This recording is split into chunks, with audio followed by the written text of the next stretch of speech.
La quiebra inmobiliaria ha comenzado.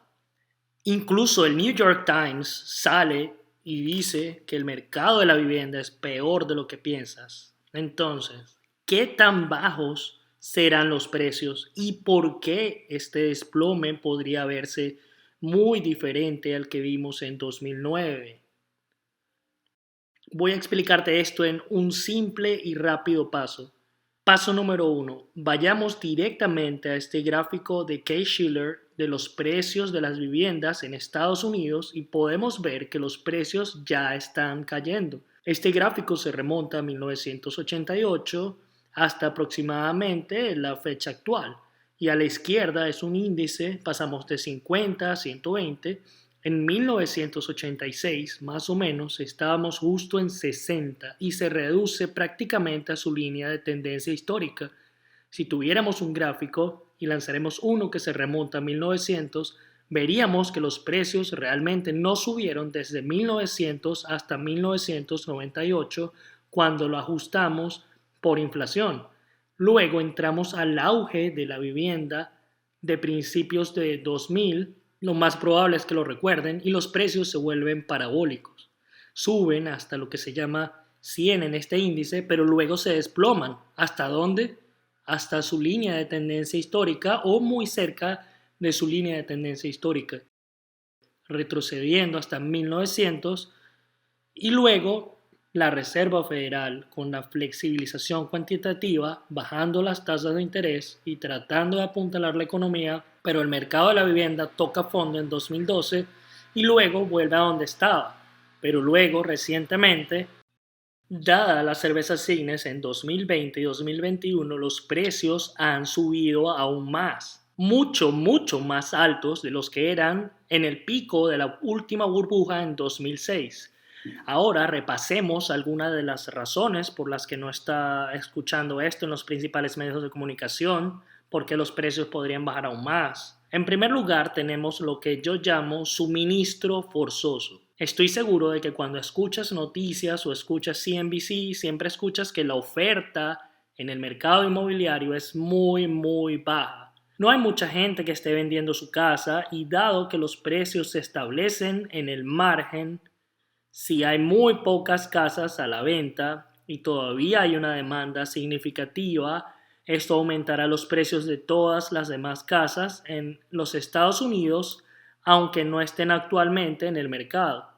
Y aunque es muy cierto, los constructores no han hecho más viviendas iniciales porque simplemente no son rentables. Y lo que quiero decir con casa inicial, estoy hablando de la típica de 3 dormitorios, 2 baños, 1500 pies cuadrados que se construyeron en los años 60, 70 y 80. Simplemente no estamos construyendo más de esos porque no son económicamente viables. Pero esto no significa que no podamos tener más oferta de esas casas o de todas las casas en general volviendo al mercado. Pensemos en esto. Si entramos en una recesión, y esto es clave, vean mis videos, ya sabes, hemos hablado de esto durante el mercado de bonos y las inversiones en la curva de rendimiento. Esta inversión en la curva de rendimiento es un predictor muy poderoso de recesión. Así que supongamos que entramos en recesión en 2023. Lo más probable es que la tasa de desempleo suba y si tenemos un aterrizaje forzoso podría aumentar significativamente. Además, veríamos bajar los precios de los activos como el mercado de valores. Ya hemos visto cómo el mercado de bonos se aplasta por completo cuando las tasas de interés, como las de 10 años, han pasado de 50 puntos básicos hasta ahora, digamos, 350 puntos básicos, un aumento masivo en términos porcentuales. Entonces, lo que esto significa es que todos los jubilados, todos los Joe and Jane promedio que tenían estos bonos en su portafolio han tenido pérdidas impresionantes. Entonces, si combinamos eso con el S&P 500 cayendo, digamos, 30 o 40%, esto tendrá un impacto masivo en muchos propietarios de viviendas en todo Estados Unidos. Y volviendo a la tasa de desempleo, también señalaría el efecto látigo de Michael Burry, otra cosa de la que hemos hablado extensamente en este canal. Así que tienes empresas como Amazon que tenían 800,000 empleados en 2019 y ahora tienen más de 1.600.000 empleados. Contrataron a todas estas personas adicionales debido a la fiebre del azúcar, la fiebre económica del azúcar, de los cheques de estímulo, los cuales ahora han llegado a su fin. Así que podríamos ver que Amazon tal vez no vuelva a tener 800.000 empleados, pero incluso si volviera a tener 1 millón de empleados, todavía tendrían que despedir a 600.000 personas. Y pensemos si ese fenómeno sucede en todas las empresas en los Estados Unidos. Entonces podríamos ver esta dinámica en la que las personas pueden no querer vender su casa, pero tienen que vender su casa. Ellos no tienen elección. Déjenme darles un ejemplo. Aquí tenemos no al Joe promedio, sino al abuelo del Joe promedio. Claro que sí. Tenemos a G-Pa Joe, así lo llamaremos. Está ahí con su bastón, tiene 75 años, se retiró. Pero la buena noticia es que G-Pa Joe tiene una casa y una cantidad significativa de capital, pero ve a su alrededor que está revisando Zillow todos los días y ve que los precios bajan y esto lo está estresando, está perdiendo mucho el sueño por esto. Digamos que su cartera en este momento incluye $500.000 de patrimonio en esta casa, tal vez un portafolio de $50.000 que ha tenido un gran recorte debido a que los bonos en el portafolio han bajado significativamente en precio, como dijimos anteriormente. Y luego tal vez esté recibiendo $1.500 al mes en seguridad social. Digamos que en este momento tiene una hipoteca de tasa fija del 3%, por lo que no quiere renunciar a eso.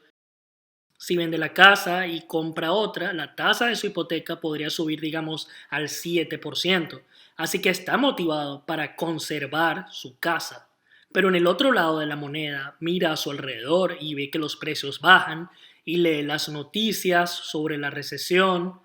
Tal vez está mirando la curva de rendimiento y dice, hey, espera un minuto, la mayor parte de mi valor neto, la cantidad de poder adquisitivo que necesito para llegar al final de mi vida, literalmente, está prácticamente en esta casa. Entonces podría sentarme y mantener la casa y simplemente tirar los dados, que los precios no bajen, o podría vender ahora mismo, extraer ese patrimonio y podría tener que vivir en un lugar mucho más pequeño y alquilarlo, pero al menos tendría poder adquisitivo que le durará hasta los 80, 90 y quizás hasta más tiempo para asegurarse de que no tenga que trabajar en Walmart o McDonald's para llegar a fin de mes. Entonces, este es solo otro ejemplo de suministro forzado que ingresa al mercado debido a una recesión que podría ejercer una presión a la baja, incluso con precios nominales. Pero otra cosa que no escuchará en los principales medios de comunicación son las alternativas.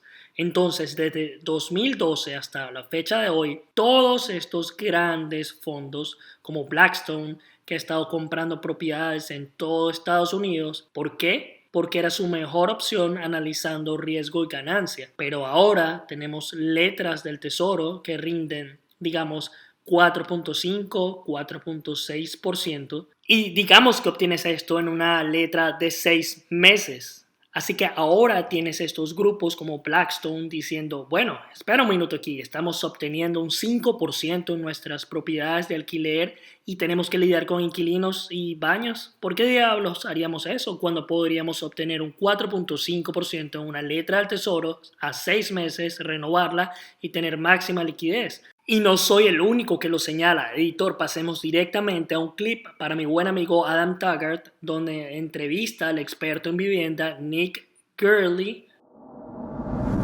There's anywhere from 20 to 30 million single family homes in America that are investor owned homes and second owned homes where the owner does not live there, right? So think about that. That's a quarter of all single family homes in America. So think about that in terms of this logic and this thinking about what's going on in the recession. And, these people can easily sell. They don't live there, right? And that's something we actually did not see in as much in '06, believe it or not. In '06, we had a higher share of people actually living as a primary occupant in the home than we do now. And so that's something, especially in investor driven housing markets, that I think could lead to a subprime 2.0 type of situation where the investors all of a sudden start selling. Like we know already, they've stopped buying in a lot of markets. But once they start selling, that has the potential to just flood the market with inventory in a way that's very difficult for people to conceive of right now. Así que hemos pasado de un ambiente de NHA, no hay alternativa, a un entorno en el que tenemos muchas alternativas, tal vez alternativas mucho mejores que lidiar con esas propiedades de alquiler. Entonces, ¿qué hacen? Los venden en el mercado para poder tomar ese efectivo y comprar, digamos, bonos del tesoro. Entonces, eso aumenta la oferta, lo que nuevamente con una mayor presión a la baja sobre los precios. Entonces, la pregunta es, está bien, George, entiendo lo que dices aquí con el gráfico y el suministro, las alternativas, eso tiene mucho sentido, pero la pregunta que quiero saber es, ¿qué tan bajos serán los precios? ¿Lo veremos retroceder hasta 2012?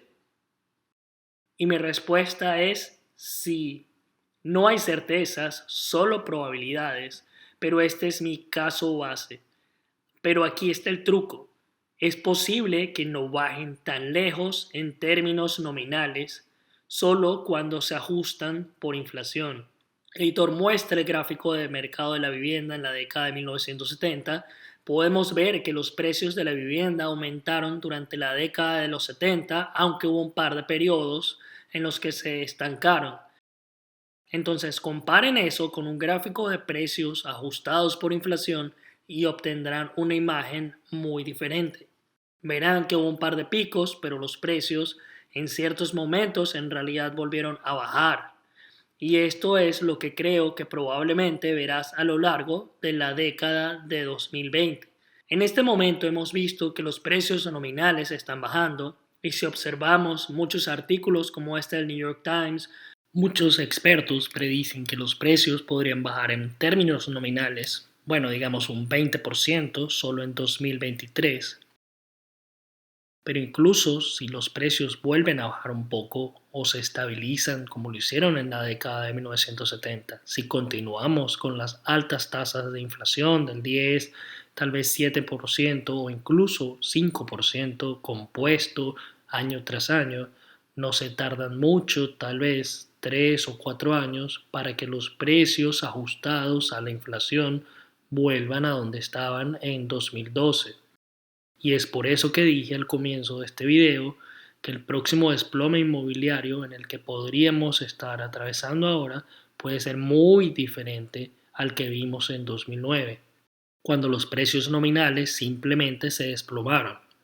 Esta vez podría bajar un poco, incluso podría estancarse, pero cuando combinas eso con la tasa de inflación relativamente alta, verás exactamente el mismo gráfico en términos reales. Pero en términos nominales el gráfico se parecería mucho más a lo que era en la década de los 70. Para más contenido que te ayudará a generar riqueza y prosperar en un mundo de bancos centrales fuera de control y grandes gobiernos, mira esta lista de reproducción y te veré en el próximo video.